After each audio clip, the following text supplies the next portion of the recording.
But I was feeling alienated in this new community because I had moved in 2020, and I was surprised at this feeling because I'd lived there for almost 3 years, and I thought when I moved, like, oh, it's going to be so easy for me to make friends. Like, I got this, like, and I wasn't really intimately connecting with people, and it was that poem that made me realize, like, why is it so difficult to make friends when you get older? And it wasn't until our recent conversations on this podcast that I was able to see with clarity that I have some boundaries that I place. And I think, Steph, you talked about Mm, this in the last podcast, um, that I have this orbit, and I don't easily let people into my personal space. And even though I, have publicly share on this podcast platform, I perform spoken word poetry. I'm a teacher. I'm still very private, mhm. which that combined with me, I don't go out and I drink. I'm sober.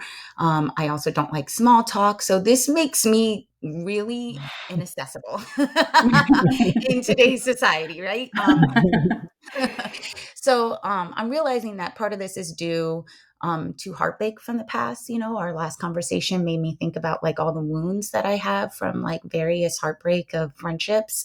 Um, and it takes a lot of energy to mourn like a breakup. Mhm. And being that I have 3 kids, my energy is like one of my biggest assets. So I protect it.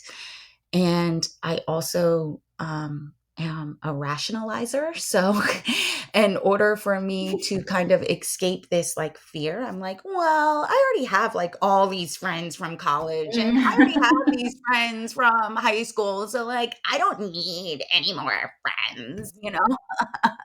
By the way, I say that all the time. I Yeah, don't need I any say it more all the I time friends. don't need too. any more friends, It's right? work, yeah, and I wanna Yes, honor the ones yes. that I So, have. right, right. And that is just like such a scarcity mindset, right? Like, who am I to say that like friendship isn't abundant, that it is unlimited, right? And so, what I found during this process is that I was actually like isolating and getting lonelier, and I was not protecting my mental health like I thought I was. I was actually destroying it. Um, particularly because I have kids and I live in this family oriented community, I was like forced into opening up.